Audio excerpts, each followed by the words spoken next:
موجودہ دور میں شاور سے غسل کرنے کا کیا حکم ہے؟ شاور کسے کہتے ہیں؟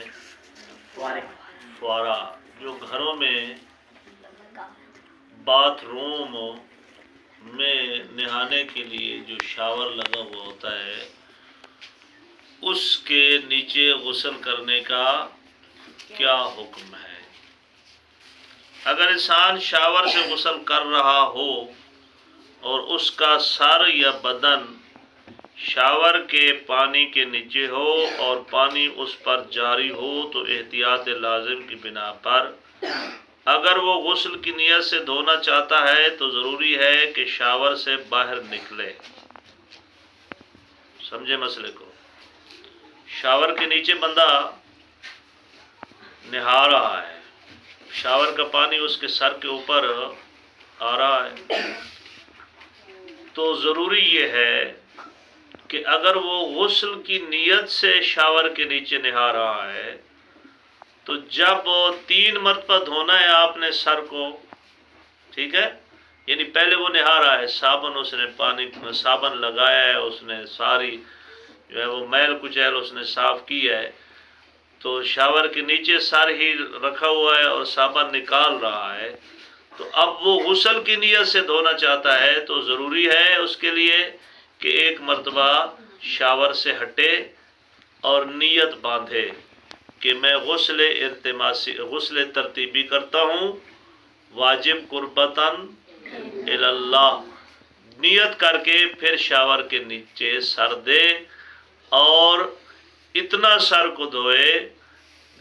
سر اور گردن اچھی طرح جو ہے وہ یقین ہو جائے کہ پانی تمام اطراف تک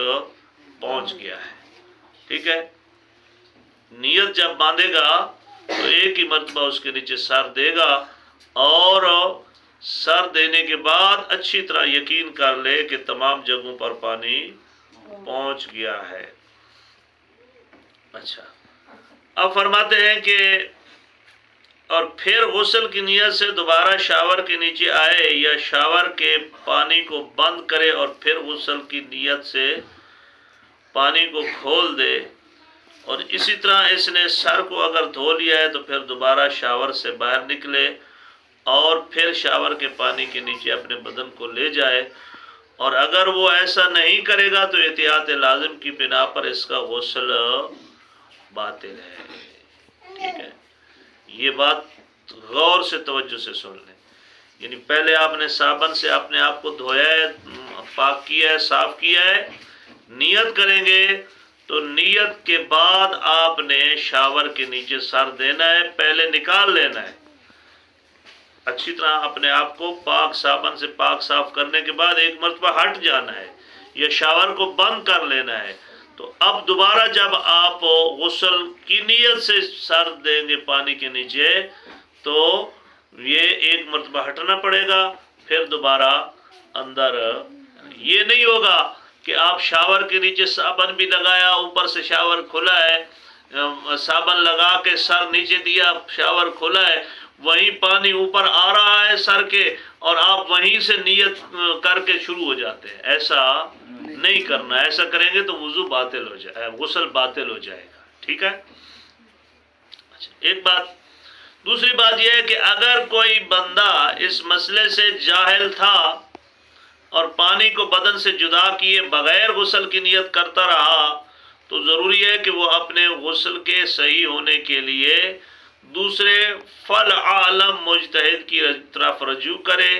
کہ جو اس طریقے کے مطابق اس نے غسل اگر کیا صحیح قرار دیتا ہو، اور دوسرے مجتہد کی طرف رجوع کیے بغیر اس کے گزشتہ تمام اعمال و غسل محل اشکال ہو، ٹھیک ہے۔ کہتے ہیں کہ اس طرح اگر غسل اس نے کیا ہے ساری زندگی، یعنی پانی سے جسم کو جو ہے وہ صاف کر کے صابن نکالنے کے لیے شاور کے نیچے جو ہے وہ سر دیا ہے، اور پھر وہی سر دیا صابن جسم سے اتر گیا، وہی شاور چلتا رہا ہے اوپر، اس نے نیت کر لی ہے، نیت کرنے کے بعد جو ہے وہ اپنا سر بھی دھویا ہے، پھر دایاں سائڈ بھی دھوئی ہے، پھر بائیں سائڈ بھی دھوئی ہے، یہ دھونے کے بعد وہ مطمئن ہو گیا کہ میں نے غسل کر لیا ہے۔ کہتے ہیں کہ نہیں، اب اگر اس نے